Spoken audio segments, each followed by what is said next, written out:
Hi everyone, welcome to Rashi Thinks. In our previous technical discussion, we have discussed about Core Java interview questions part 1. So today I am here to talk about Core Java interview questions part 2. Let's start. First question, explain thread life cycle. It consists of 5 different states. First state, new. Here the thread is in new state if you create an instance of thread class but before the invocation of start method. Second state, runnable. Here the thread is in runnable state after invocation of start method but the thread scheduler has not selected it to be the running thread. Third state, running. Here the thread is in running state if the thread scheduler has selected it. Fourth state, non-runnable, or we can say blocked state. This is the state when the thread is still alive but is currently not eligible to run. Fifth and final state, terminated. Here the thread is in terminated or dead state when its run method exits. Next question, what are the different ways to create a thread? We have two ways. First one, by extending thread class. Second one, by implementing runnable interface. Next question, what is synchronization? Synchronization in Java is the capability to control the access of multiple threads to any shared resource.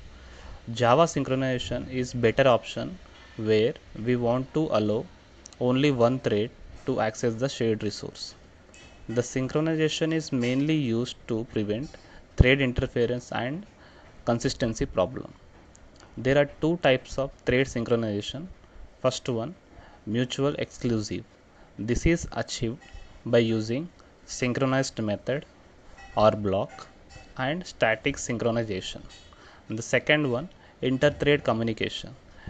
This is implemented by following methods of object class: wait, notify and notify all. Next question, difference between wait and sleep. First difference, the wait method is related to the object class. On the other side, the sleep method is related to the thread class. Second difference, the wait method releases the lock on the object during synchronization. On the other side, the sleep method does not release the lock on the object during synchronization. Last difference, wait is not a static method. On the other side, sleep is a static method. Next question, explain solid principles. Here, S stands for single responsibility principle.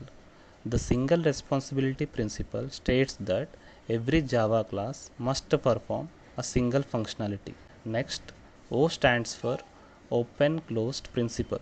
The open closed principle states that according to new requirements, the module should be open for extension but closed for modification. Next, L stands for Liskov substitution principle. It applies to inheritance in such a way that the derived classes must be completely substitutable for their base classes. In other words, if class A is a subtype of class B, then we should be able to replace B with A without interrupting the behavior of the program. Next, I stands for interface segregation principle. The principle states that the larger interfaces split into smaller ones because the implementation classes use only the methods that are required. We should not force the client to use the methods that they do not want to use. D stands for dependency inversion principle. The principle states that we must use abstraction instead of concrete implementations. High level module should not depend on the low level module, but both should depend on the abstraction. Next question, what do you mean by serialization and deserialization? Serialization is a mechanism of converting the state of an object into a byte stream. On the other side, deserialization is the reverse process where the byte stream is used to recreate the actual Java object in memory. Next question, what are the requirements we need to meet in order to serialize an object? we have to implement serializable marker interface for serializing the object. Next question, what is transient variable in Java? At the time of serialization, if we don't want to save the value of a particular variable in a file, then we use transient keyword. Next question, difference between class not found exception and no class def found error. First difference, class not found exception is an exception. It is of type java.lang.exception. On the other side, no class def found error is an error. It is of type java.lang.error. Second difference, class not found exception occurs when an application tries to load a class at runtime which is not updated in the class path. On the other side, no class def found error occurs when Java runtime system doesn't find a class definition which is present at compile time but missing at runtime. Next question, what are generics in Java? In general, generics makes the code stable by detecting the bugs at compile time. We have two advantages of using generics. First one, type safety. It makes the code stable by detecting the bugs at compile time. Second one, compile time checking. It is checked at compile time, so problem will not occur at runtime. The good programming strategy says it is far better to handle problem at compile time rather than runtime. Next question, explain string pool concept. String pool is nothing but a storage area in Java heap memory where string literal stores. It is also known as string intern pool or string constant pool. When we create a string literal, the JVM first check that literal in the string pool. If the literal is already present in the pool, it returns a reference to the pooled instance. If the literal is not present in the pool, a new string object takes place in the string pool. Next question, difference between fail-fast iterator and fail-safe iterator. First difference, fail-fast iterator throws a concurrent modification exception in modifying the object during the iteration process.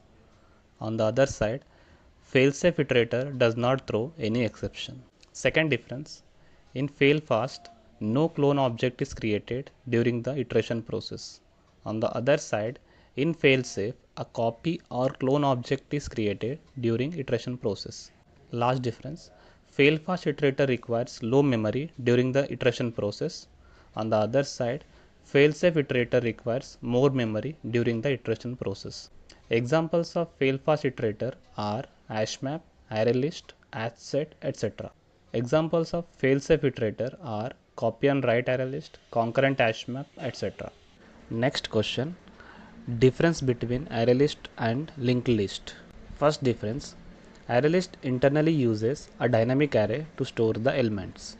Linked list internally uses a doubly linked list to store the elements. Second difference, manipulation with ArrayList is slow because it internally uses an array. If any element is removed from the array, all the bits are shifted in memory.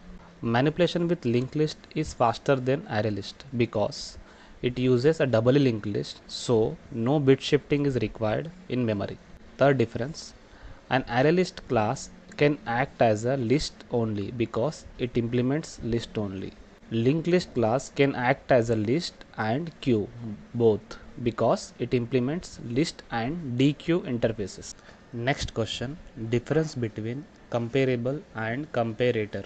First difference, comparable provides a single sorting sequence. In other words, we can sort the collection on the basis of a single element such as ID, name, etc. Comparator provides multiple sorting sequences. In other words, we can sort the collection on the basis of multiple elements such as ID, name, etc. Comparable affects the original class, that is, the actual class is modified. Comparator doesn't affect the original class, that is, the actual class is not modified. Next difference, comparable provides compare to method to sort the elements. Comparator provides compare method to sort elements. Next question, difference between collection and collections. First difference, collection is an interface, collections is a utility class. Second difference, collection doesn't has all static methods, collections has all static method. Third difference, collection is used to store list of object in a single object. Collections is used to operate on collection. Next question, difference between iterator and list iterator. First difference, iterator can traverse elements present in collection only in the forward direction. A list iterator can traverse elements present in collection both in forward and backward directions. Second difference, indexes cannot be obtained by using iterator.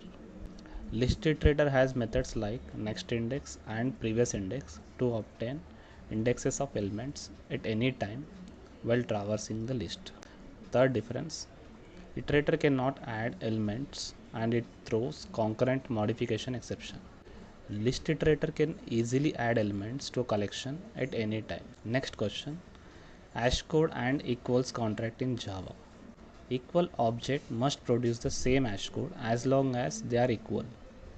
However, unequal objects need not produce distinct hash code. Next question, explain Java 8 features. There are many features, we'll go one by one. First feature, lambda expressions. Lambda expression helps us to write our code in functional style.